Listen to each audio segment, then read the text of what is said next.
May napansin ka na ba sa buhay? May mga taong hindi naman pinakamatalino, hindi rin pinakamayaman, hindi pinakagwapo o pinakamaganda. Pero kapag nagsalita sila, nakikinig ang lahat. Kapag pumasok sila sa isang kwarto, parang kusang nagbabago ang atmosphere. Hindi nila kailangang sumigaw para marinig. Hindi nila kailangang magyabang para mapansin.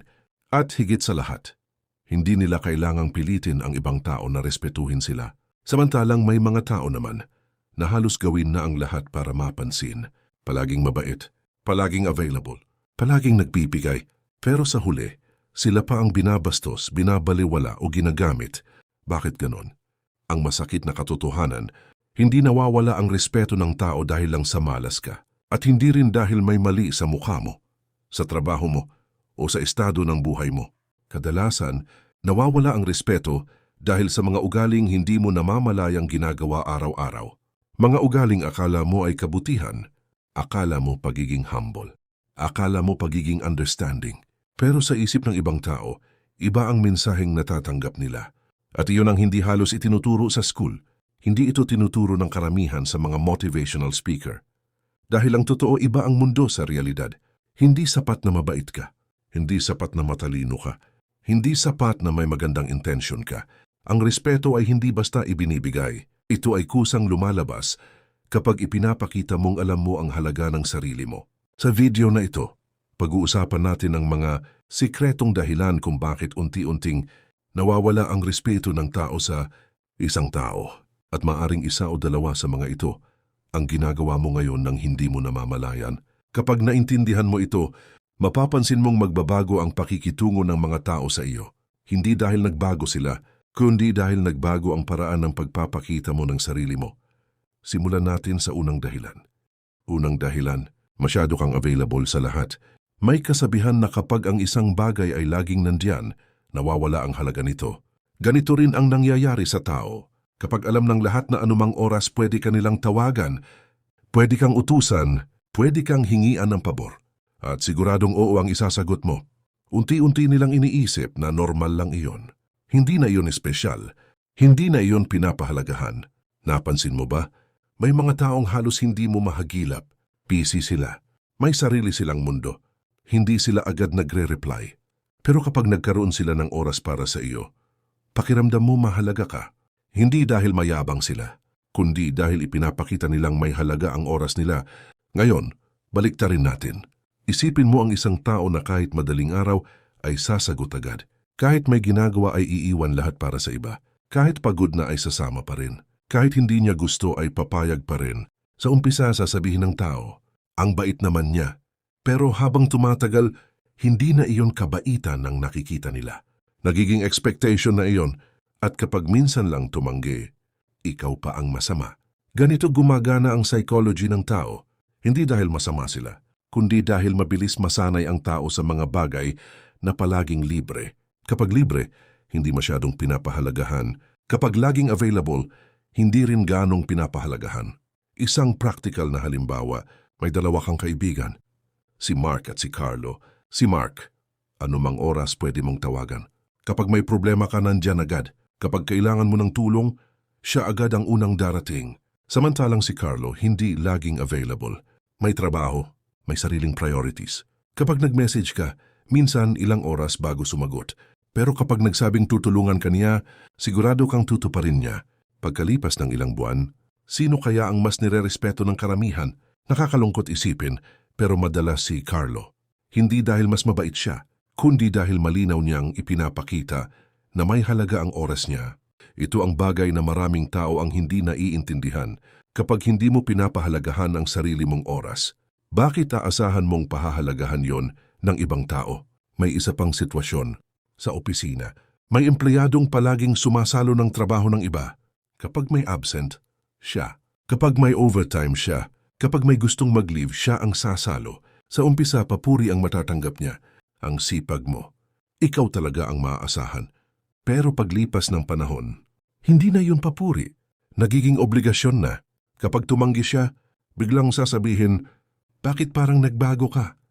Samantalang ang totoo, hindi siya nagbago. Ngayon lang siya natutong magtakda ng limitasyon. At alam mo kung ano ang pinakamapait dito? Maraming mabubuting tao ang nauubos, hindi dahil masama ang mundo, kundi dahil wala silang boundaries. Ikalawang sikretong dahilan, masyado kang takot na madismaya ang ibang tao. May isang katotohanan na mahirap tanggapin, hindi lahat ng tao na mabait ay nirerespeto. Sa katunayan, maraming sobrang mababait ang siyang madalas na abuso. Bakit? Dahil may malaking pagkakaiba ang pagiging mabuting tao at pagiging people pleaser. Ang mabuting tao ay tumutulong dahil gusto niyang tumulong. Ang people pleaser naman ay tumutulong dahil natatakot siyang hindi magustuhan. Magkaiba ang intensyon at nararamdaman iyon ng ibang tao kahit hindi nila masabi. Minsan, hindi mo namamalayan na halos lahat ng desisyon mo ay nakabase sa tanong na, ano kaya ang iisipin nila? Kapag may gustong ipagawa ang kaibigan mo, kahit pagod ka na, pumapayag ka. Kapag may nagpaalam na hihiram ng pera, kahit alam mong baka hindi na maibalik, pumapayag ka. Kapag may katrabaho na gustong ipasa sa iyo ang trabaho niya, pumapayag ka pa rin. Hindi dahil gusto mo, kundi dahil ayaw mong may mainis sa iyo. Sa umpisa, parang mabuti itong ugali. Pero habang tumatagal, may nangyayaring hindi mo napapansin. Unti-unti mong tinuturuan ng ibang tao na kaya kanilang kontrolin. At kapag alam nilang kaya kanilang kontrolin, unti-unti ring nawawala ang respeto nila sa iyo. Isipin mo ito.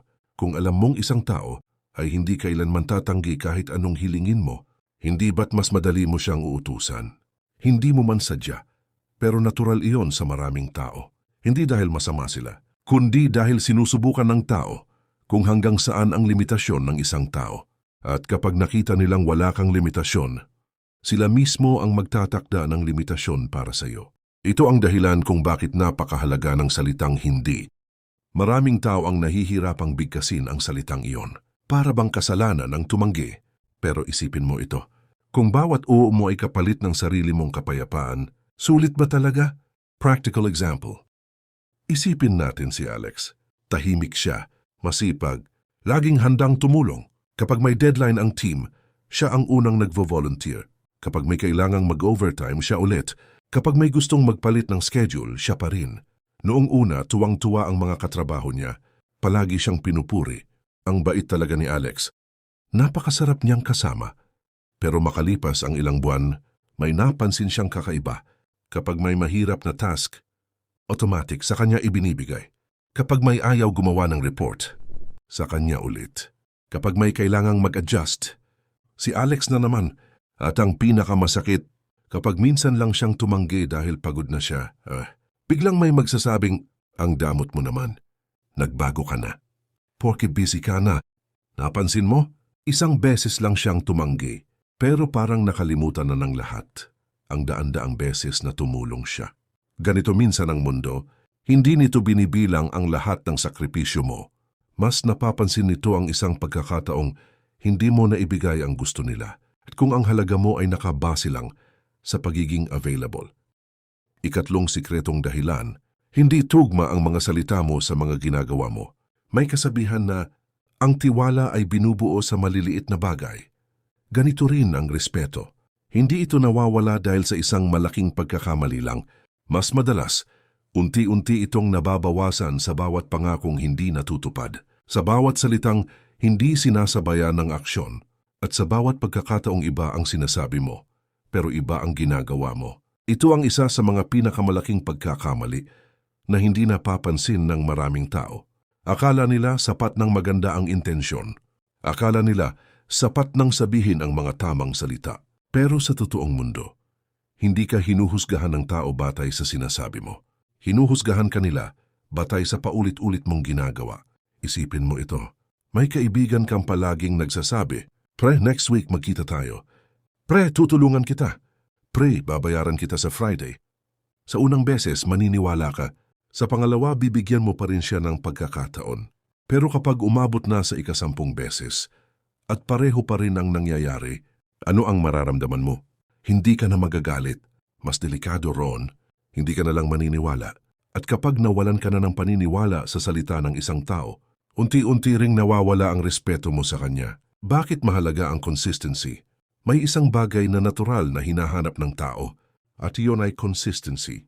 Mas gusto nating makasama ang taong alam nating tutuparin ang sinasabi niya, kahit tahimik siya, Kahit hindi siya sikat, kahit hindi siya pinakamagaling. Bakit? Dahil nagbibigay siya ng pakiramdam ng seguridad. Kapag sinabi niyang alas 5 siya darating, malaki ang posibilidad na alas 5 nga siya darating. Kapag sinabi niyang tatapusin niya ang trabaho, hindi mo na kailangang paulit-ulit na mag-follow up. Kapag nangako siyang iingatan niya ang tiwala mo, makikita mo iyon sa kilos niya, hindi sa salita. At iyan ang tunay na respeto. Practical example. Magbigay tayo ng simpleng sitwasyon. May dalawang manager. Si Manager A ay mahusay magsalita. Palagi niyang sinasabi, open door policy tayo. Sabihin niyo lang kung may problema. Suportado ko kayo. Pero kapag may empleyadong lumapit, busy raw siya. Kapag may concern, ipinapasa niya sa iba. Kapag may pangako siyang training, laging nauurong. Ngayon naman si Manager B, hindi siya pala salita. Hindi siya mahilig sa motivational speech. Pero kapag nangako siyang tatawag siya mamayang hapon, tumatawag talaga siya. Kapag may sinabi siyang deadline, sinusunod niya rin yon. Kapag nagkamali siya, inaamin niya. Sa tingin mo, sino ang mas nire-respeto ng team? Halos palaging si Manager B.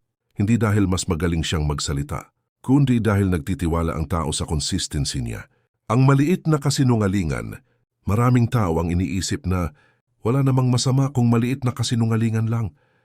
Pero ang problema, hindi sinusukat ng tao ang laki ng kasinungalingan. Sinusukat nila ang pattern. Kung umabot ka hanggang sa bahaging ito, ibig sabihin ay seryoso kang pagbutihin ang sarili mo. Sana ay may kahit isang aral kang baunin mula sa video na ito. Kung nagustuhan mo ang ganitong klaseng content tungkol sa psychology, self-improvement, at mga kaalamang bihirang pag-usapan, pindutin mo ang like at subscribe at huwag kalimutang iyon ang notification bell para hindi mo ma-miss ang mga susunod nating uploads. At gusto kong marinig ang opinyon mo. Sa lahat ng mga dahilan na tinalakay natin, alin ang pinakatumama sa iyo at bakit? Ibahagi mo ang sagot mo sa comment section.